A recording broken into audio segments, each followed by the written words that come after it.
Bertemu lagi dengan program Bincang Bola persembahan dari Jawa Pos Media. Dan sebelumnya kami dari tim produksi Bincang Bola dan juga mewakili Jawa Pos Media mengucapkan selamat tahun baru 2026. Semoga di tahun baru ini, di 2026, segalanya menjadi lebih baik lagi. Dan di edisi perdana program Bincang Bola persembahan dari Jawa Pos Media kali ini, kita akan membahas terkait topik yang sedang hangat dan ramai diperbincangkan terkait dengan penunjukan John Herdman sebagai pelatih Timnas Indonesia dan sudah diresmikan, diperkenalkan pada tanggal 13 Januari 2026. Dan seperti biasa bersama saya sudah ada jurnalis sport dari jawapos.com, Dimas Ramadan. Apa kabar dan selamat tahun baru, Dimas? Selamat tahun baru. Oke, Dimas, John Herdman akhirnya resmi diperkenalkan ya. Betul. Menjadi pelatih Timnas Indonesia, dan ini memang cukup mengejutkan ya, karena memang awalnya banyak juga sosok-sosok yang dikaitkan dengan Timnas Indonesia, bahkan sampai Sintayong juga dikabarkan akan kembali direkrut, dan bahkan ada yang banyak pihak yang mengatakan bahwa pelatih Timnas Indonesia setelah era Patrick Kluivert ini berakhir akan kembali dilatih pelatih dari Belanda. Namun justru pelatih asal Inggris yaitu John Herdman yang ditunjuk untuk menjadi pelatih Timnas Indonesia yang baru. Bisa diceritakan nggak, Dimas, terkait dengan proses bagaimana PSSI lebih memilih kepada John Herdman, dan apa alasan utama dari PSSI kemudian menarik John Herdman untuk menjadi pelatih Timnas Indonesia? Ya, untuk John Herdman ini sebenarnya kan hasil dari bagian proses ya, dari PSSI yang melakukan seleksi. Pokoknya setelah Patrick Kluivert berakhir tuh pertengahan Oktober ya, tepat setelah kita gagal ke Piala Dunia 2026. Dan dari situ memang PSSI prosesnya cukup mungkin agak alot atau agak lambat ya, karena kita tahu sampai tahun baru pun juga belum ada ya, maksudnya belum diumumkan. Dan itu baru, dan makanya beberapa nama kan sempat beredar kan, dari mulai Sintayong yang katanya akan kembali. Kemudian Giovanni Van Bronckhorst terus lalu juga Giovanni Van Bronckhorst juga ini yang termasuk yang kencang juga. Lalu juga ada Timur Kapadze yang Uzbekistan. Betul, salah satu nama yang cukup mengejutkan ya. Bahkan potensi Timur Kapadze direkrut menjadi pelatih timnas dia cukup besar sebenarnya. Iya, waktu itu kan dia sampai resign ya dari Uzbek. Kan sebenarnya memang dia setelah lolos tuh udah nggak jadi pelatih kan, jadi asistennya Fabio Cannavaro, tapi dia resign dan ya setelah itu dia sempat datang ke Indonesia kan. Untuk acara yang katanya untuk liburan, acara-acara ya wisata aja. Tapi makin kencang itu, tapi isunya ya bukan dia ternyata. Bukan dia, justru malah gini, saya potong sebentar ya, Dimas, karena Timur Kapadze ini juga sudah bersedia apabila ditunjuk menjadi pelatih Timnas Indonesia ya. Betul. Dan dia sudah kabarnya memang ya sudah ingin sekali melatih Timnas Indonesia, bahkan datang ke Indonesia.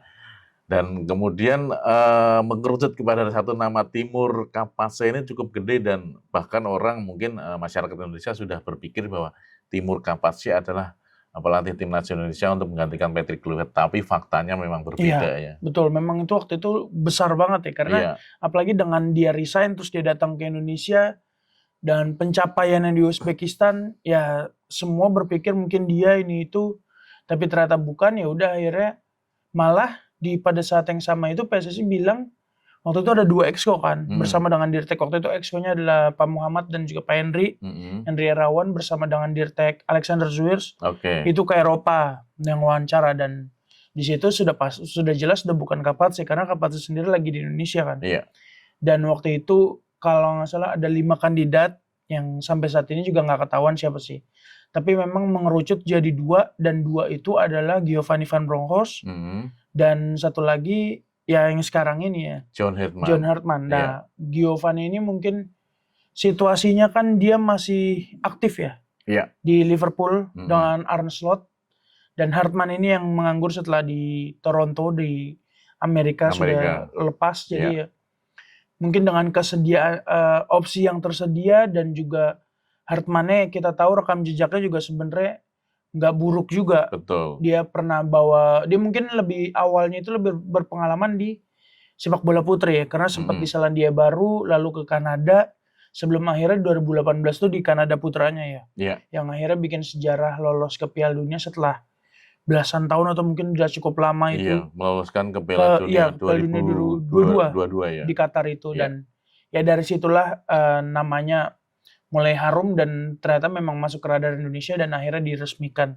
Ini sebuah keputusan yang sebenarnya mengejutkan tapi cukup masuk akal juga ya, melihat kesediaan dia yang belum menangani mana-mana dan juga rekam jejaknya juga cukup oke. Cukup bagus juga ya. Cukup lumayan lah untuk sekelas. Ini mungkin situasinya agak mirip kayak waktu kita nunjuk Sintayong ya. Karena waktu itu Sintayong kan habis bawa Korea kan. Timnas Korea di Piala Dunia kan. Iya, Piala Dunia 2018 dan menyingkirkan Jerman ya waktu itu. Iya, menyingkirkan Jerman dan setelah itu dia ke Indonesia. Nah ini 2022 dan gak lama itu ke Indonesia juga kan. Jadi kayak deja vu ya. Iya kayak deja vu ya. Kita akan tentu kita berharap hal yang sama dan semoga aja ini lancar-lancar aja ya ke depan, walaupun kontrak kayak ini kalau nggak salah dari PSSI konfirmasi itu 2+2. 2 tahun pertama ini sampai 2027. Kemudian ada opsi perpanjangan 2 tahun. Lagi.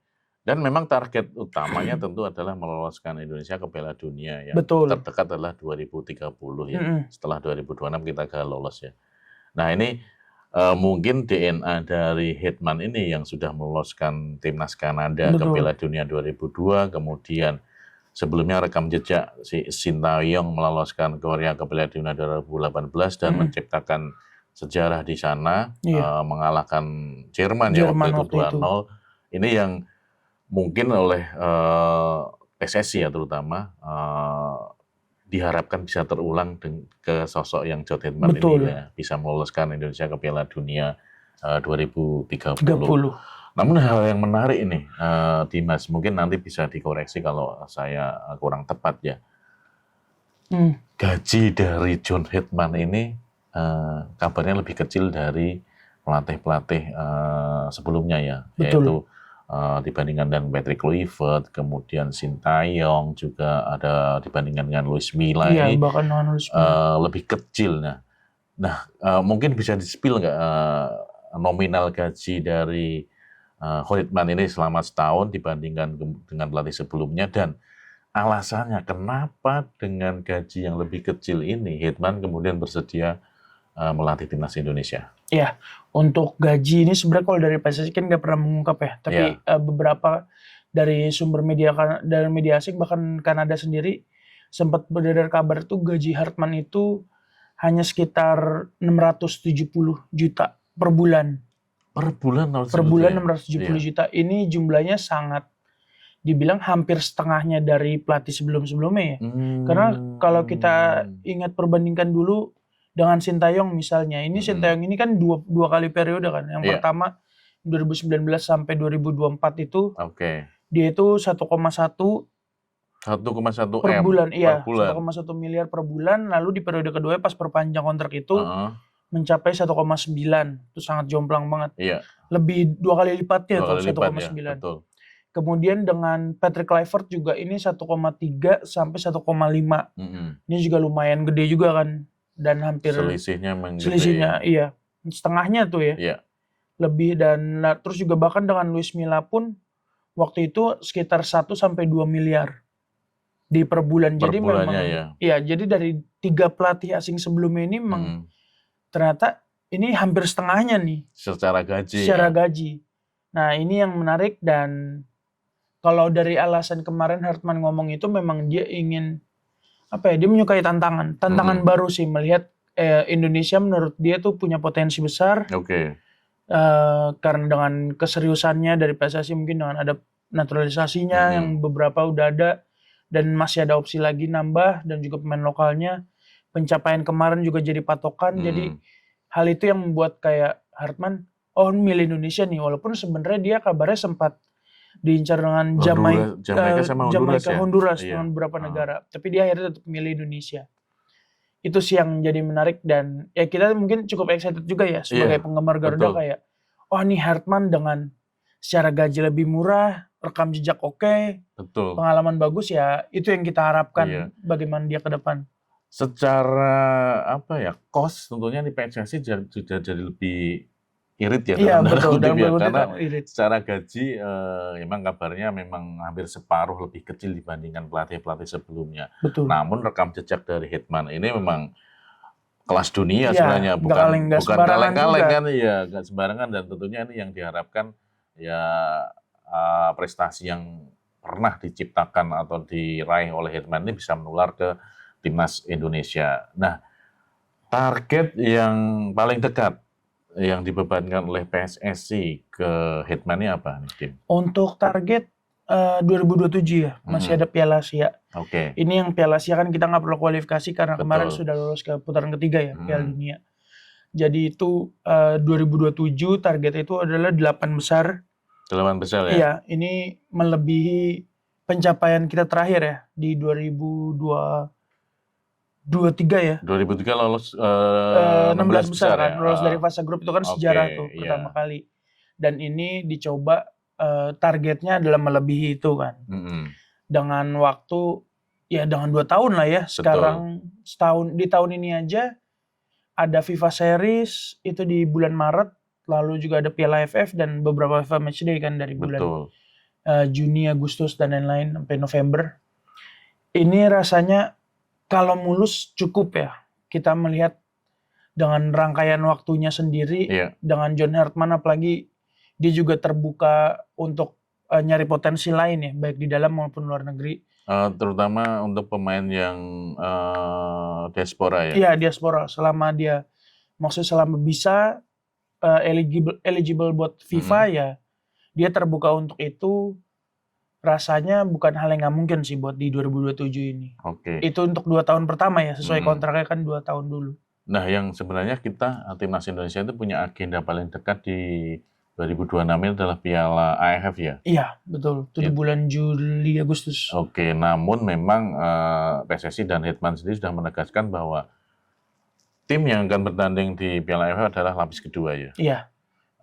Alasannya saya sempat baca karena Hitman melihat bahwa Piala AFF ini bukan agenda FIFA, maka kemungkinan pemain-pemain utama kita yang bermain di klub-klub luar negeri akan sulit untuk dilepas oleh klubnya, sehingga itu kenapa ini akan menerjunkan tim lapis kedua, karena memang John Hitman ini juga diberikan beban untuk melatih timnas U23 juga ya? Iya, betul. Jadi merangkap dia ya. Iya. Ini mirip dengan Sintayong juga kan waktu itu. Dengan U23 dan juga senior. Oke. Nah, kalau dalam catatan saya nih, Dimas, bahwa Hitman ini pelatih ketiga dari Britania Raya ya, yang menukangi timnas Indonesia. Sebelumnya pertama adalah ada Pieter Witte. Betul. Kala itu Pieter Witte ini cukup sukses bersama timnas Thailand yang akhirnya direkrut oleh timnas Indonesia. Betul.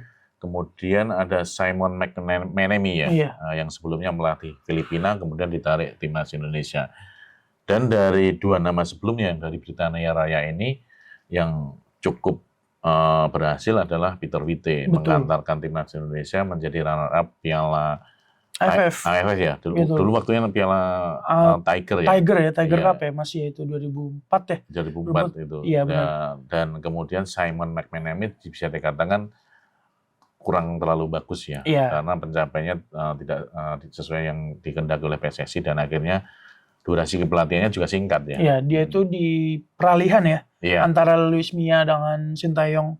Betul. Saat itu.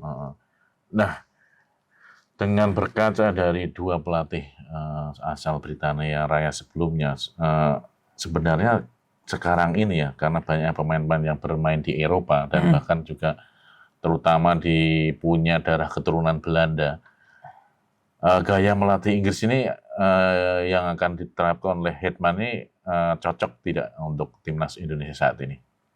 Rasanya sebenarnya untuk asal pelatih ini kan, kalau kita berkaca dengan Kanada dulu, Hartman juga sebenarnya Kanada itu juga bukan tim nasional yang full asli Kanada juga ya, maksudnya lokalnya semua dari dia juga banyak beragam kan, dan bahkan waktu itu sempat ada salah satu pemain yang Estevao atau siapa gitu, dia tuh Portugal juga, Mm-mm. tapi akhirnya bisa dibujuk akhir milik Kanada. Oke. Ini kan bisa dibilang berarti nggak jauh beda dengan timnas Indonesia ya. Mm-mm. Yang sekarang kita juga timnas kita beragam, nggak cuma dari lokal doang dan juga bukan nggak cuma dari Belanda doang, karena kita Iya. tahu juga ada Jordi Amat, itu dia dari Spanyol kan, dan juga Elkan Bagot, bahkan masih ada opsi itu yang besar di Inggris. Jadi rasanya memang asal ya layaknya pemain profesional di klub lah ya, Mm-mm. dengan berbagai pemain dari latar belakang berbeda, tapi dengan jadi satu selama diberi waktu yang tepat, yang sesuai, entah dengan 2 tahun, dan juga kebebasan untuk si pelatih itu memilih komposisinya sendiri, eh, itu mungkin akan bisa diwujudkan lah. Dengan kita percaya aja, dengan istilah percaya proses. Betul. Jadi ya nggak ada, bukan sesuatu yang masalah. Kalaupun misalkan gaya main berbeda, itu bisa beradaptasi kan, disesuaikan dengan seperti apa. Jadi kita nantikan aja dulu seperti apa nanti. Dan keuntungan kita, para sejumlah pemain kita kan banyak yang berkiprah di Eropa ya. Betul, itu keuntungan juga sih. Ini mungkin menjadi salah satu penyambung dari strategi Hitman, bisa ditularkan oleh pemain-pemain tersebut, kemudian menular ke pemain-pemain yang lain yang mungkin yang tidak berkompetisi di Eropa ya, terutama pemain-pemain yang asli lokal di Indonesia. Nah kemudian Hitman ini juga asli orang Inggris, ini biasanya pelatih asal Inggris ini biasanya kerap memainkan gaya yang menyerang ya. Iya. Menyerang kemudian dengan formasi yang standar 4-4-2. Biasanya seperti itu. Kalau untuk basicnya pelatih asal Inggris itu kecenderungannya adalah 4-4-2. Nah, soal formasi nih, apakah udah ada bocoran belum ini Dim terkait dengan formasi? Karena memang ketika kita dilatih oleh STY kita kental dengan tiga back ya. Kemudian sempat diubah oleh Kluivert ya, era Kluivert sempat memakai 4-3-3 ya waktu itu. Namun bisa dikatakan kurang berhasil dan akhirnya Kluivert kemudian beralih lagi ke 3 back menjadi 3-5-2 ya atau 3-4-3. Nah, Hitman ini nantinya akan seperti apa? Apakah tetap menggunakan skema yang mungkin sudah baku ya dengan 3 back atau seperti apa? Untuk Hartman ini sampai saat ini belum ada bocoran sama sekali ya dengan soal taktik. Dan ya kita juga belum tahu seperti apa. Itu nantinya mungkin baru bisa kita beri penilaian awal ketika Maret ya. Nanti Maret kan ini ada FIFA Series yang bisa dibilang lawan kita juga ini cukup beragam kan. FIFA Series itu kan memang turnamen yang diadakan oleh FIFA untuk negara-negara yang memang berjauh-jauhan. Kayak kita dengan AFC. Kita di AFC itu lawannya kemarin itu kabarnya adalah Saint Kitts and Nevis, itu dari OFC ya? OFC ya, Oceania, lalu juga CONCACAF ya? CONCACAF itu. Nah, CONCACAF ini kan dulu Kanada, Hartman berarti pernah ketemu nih Saint Kitts and Nevis mungkin. Betul. Terus terbaru itu juga ada Bulgaria, ini perwakilan dari Eropa. Ya. Ini cukup lumayan juga nih buat kita karena dia 88 dunia. Dan satu tim lagi nih yang masih tanda tanya. Nah, tapi dengan beda benua ini kan berarti setiap negara, bahkan negara aja beda nih. Apalagi benua kan gaya bermainnya. Ini bisa jadi patokan kita sih. Akan seperti apa sih gaya bermain Indonesia nanti. Gaya Indonesia nanti yang dimau Hartman seperti apa. Karena pemain kita juga sekarang udah mulai lebih beragam ya. Betul. Jadi opsi berbagai serangan dan strategi mungkin bisa aja cocok.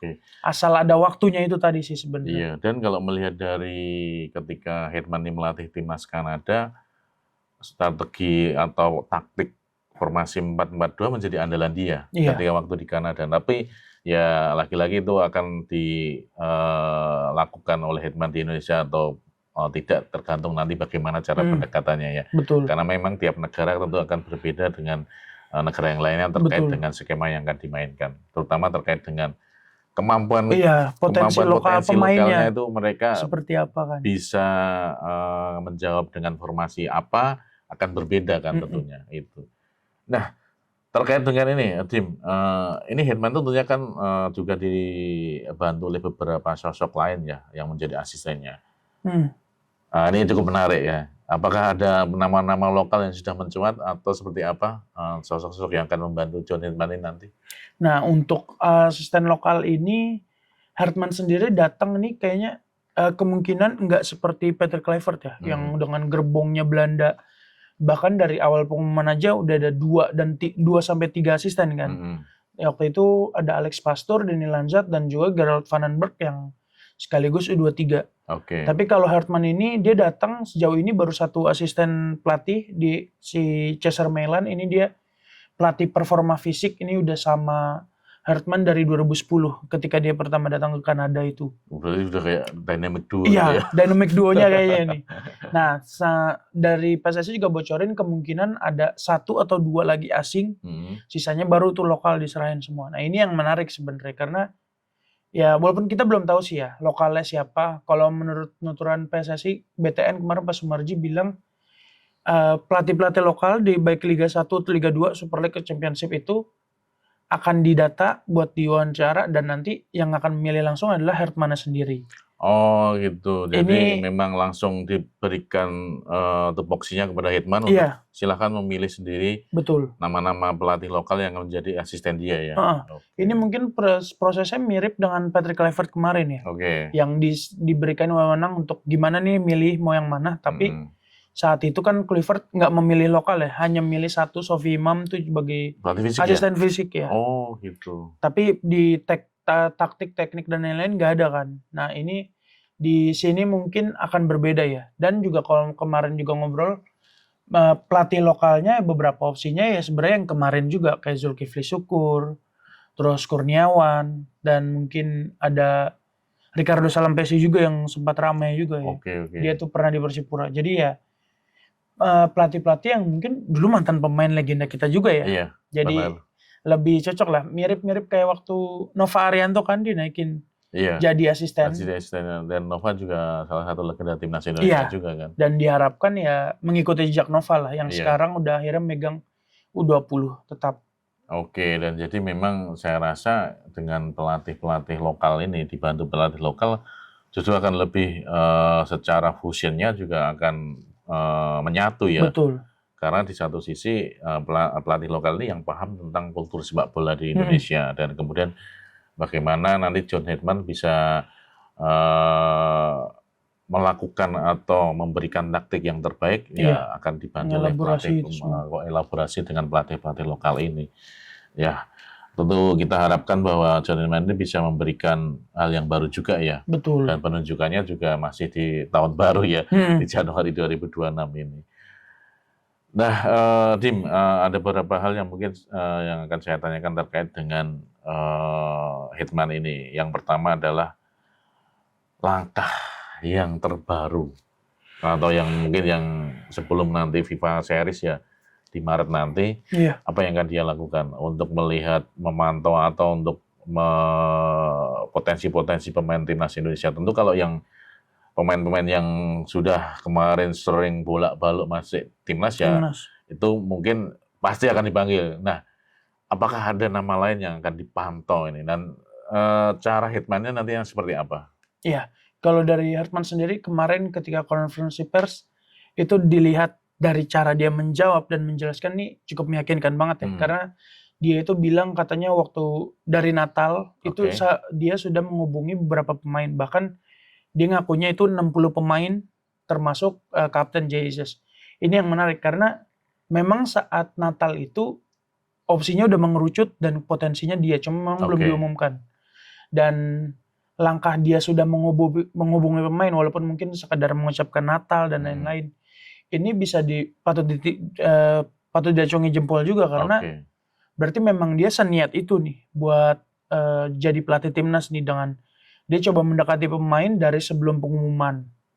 Dan setelah itu di pengumuman dia kemarin bilang rencananya akan kayak video call atau conference, mungkin Zoom ya, dengan pemain-pemain timnas. Ini buat ngasih tahu, buat perkenalan dan lain-lain. Dia masih belum mau ngomong soal Piala Dunia dan lain-lain dulu. Dia ingin pengenalan dulu. Jadi kayaknya memang ini dia bertahap ya kelihatannya. Jadi satu persatu dicoba dan setelah itu kemudian di Januari ini akhir kemungkinan dia akan terbang ke Eropa. Ini buat ngelihat langsung pemain diaspora kita.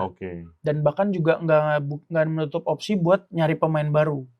Ini yang menarik karena dia berarti emang setelah ini langsung kerja nih dengan dia akan mau video call, terus juga sebelumnya juga udah ketemu, terus mau ke Eropa, entah dia memantau pemain yang ada atau ke diaspora baru ini kan. Ini dan dia nggak lupa dengan liga lokal, liga domestik. Dia menekankan itu. Tetap akan dipantau ya? Iya, akan dipantau. Dia bahkan kemarin katanya sempat nonton El Clasico. Persija lawan Persib kemarin ya? Iya, di Bandung. Niatnya kan isunya sempat beredar, dia itu datang lebih awal buat nonton, tapi ternyata mungkin kondisi dan lain-lain ya, akhirnya dia nonton di TV. Tapi dari situ aja dia udah kesediaan dia buat nonton, dan dia juga memuji Rizky Ridho yang katanya bisa naik level berikutnya. Dan dia juga sempat menyinggung soal pemain muda Borneo. Nah ini nggak disebut siapa, tapi dengan cara dia ngomong gitu kan berarti dia ini melihat ya, benar-benar menonton ini sih yang jadi satu. Oh ternyata nih pelatih memang beneran niat, dia sampai ngelihat nonton juga nih, sampai dia tahu klub Borneo yang mungkin kalau dibandingkan Persib Persija nggak setenar itu kan buat Borneo, tapi dia datang dengan langsung. Ini tandanya ya dia berarti nonton, dan dia juga emang ngomong pelatih timnas itu memang perlu nonton liga lokal, karena kalau enggak ya sama aja itu menutup pintu buat pemain lokal asli ya. Iya, ini jadi kayak sekali. Dari sini kelihatan, oh nih pelatih memang benar-benar memperhatikan semua nih, dan tahapannya juga satu persatu dia perkenalan lu dengan pemain yang ada, buat mastiin pemain-pemain ini tuh dipantau loh sama pelatih, jadi ya harapannya bisa lebih baik terus kan, dan berkembang. Dan ini justru menjadi kabar baik juga ya bagi pelatih, bukan pelatih, pemain-pemain kita ya. Betul. Terutama pemain-pemain yang asli lokal. Iya. Karena memang Hitman membuka peluang untuk bisa merekrut pemain-pemain kita ke timnas, asal juga menunjukkan performa yang terbaik. Dan ternyata dipantau juga oleh Hitman nih. Iya. Jadi tidak melulu hanya nanti mengandalkan pemain-pemain diaspora yang bermain di luar negeri, kemudian pemain yang abroad ya. Kita kan juga beberapa pemain kita juga main di luar negeri yang bukan diaspora ya. Tapi juga pemain asli lokal yang berkiprah di Super League juga akan menjadi salah satu target dari John Hitman sendiri. Betul. Oke, nah yang terakhir ini terkait dengan peluang-peluang nih, apakah nih John Hitman ini nasibnya, mungkin akan tergantung juga dengan pencapaian. Namun saya rasa dengan salary atau gaji yang tadi lebih kecil, bahkan hampir selisih separuhnya dibanding dengan pelatih sebelumnya, dalam tanda kutip ketika nanti pencapaiannya tidak sesuai dengan target, karena dengan bisa mengirit ya ini PSSI, kan untuk kemudian durasinya cukup lama ada ya. Harusnya sih ada. Durasi kepelatihannya cukup ada ya. Cukup ya, potensinya kalau saya ngelihatnya mungkin ada ya. Dan ini juga kan ya dengan ya kita tahu balik lagi ke rekam jejak dia, dan dia memang ini butuh pelatih yang butuh proses ya. Betul. Dan dari cara-caranya di awalnya dia bilang pendekatan ini itu seharusnya PSSI bisa memberikan waktu itu, karena ya emang ini yang kita harapkan gitu loh. Jangan sampai kita kayak kemarin lagi, kayak mungkin Sinteyong lagi bagus tiba-tiba kena cut. Itu dia. Lalu juga penunjukan Patrick Kluivert yang ujungnya juga cuma hanya bertahan sebentar doang kan. Nggak sampai setahun kan. Iya, nggak sampai setahun, dan memang itu juga dia itu masuk ketika di fase krusial buat di kualifikasi Piala Dunia. Betul. Jadi memang gamblingnya cukup tinggi ya saat itu. Dan ya kalau sekarang kan kita udah gagal nih Piala Dunia, kita udah mulai bangun lagi nih dari awal buat ke 2030. Dan yang dibutuhkan itu ya hanya proses kesabaran dan itu. Jadi harapannya semoga PSSI bisa lebih bersabar. Memang kita lihat dulu lah 2 tahun seperti apa. Sesuai kontraknya aja dulu. Kan 2+2. Kalau 2 tahun ini dirasa kurang, atau mungkin target utama Piala Asia ya, itu gagal, baru boleh pertimbangkan. Tapi kalau misalkan berhasil, ya syukur-syukur bisa dilanjut lagi ya, walaupun mungkin PSSI nanti akan kepemimpinan baru. Iya, betul sekali Dim. Apa yang Dimas sampaikan bahwa memang semuanya butuh proses ya. Dan memang ini di era kepelatihan John Hitman ini adalah momen yang tepat untuk prosesnya itu seperti apa. Nah, PSSI diharapkan tidak terburu-buru. Betul. Kemudian ketika 1 tahun, 2 tahun melihat hasilnya kurang memenuhi apa yang diharapkan PSSI, kemudian harus mengganti pelatih lagi. Tapi berikanlah kesempatan Betul. kepada Hetman kemudian untuk meneruskan kinerjanya, dan itu akan baru dilihat karena dengan proses inilah semuanya akan bisa terjadi dan progresnya juga akan bisa dilihat, dan tentunya harapannya bisa memberikan yang terbaik bagi timnas Indonesia. Oke, terima kasih tim atas ngobrolannya terkait dengan John Hetman yang menjadi pelatih timnas Indonesia.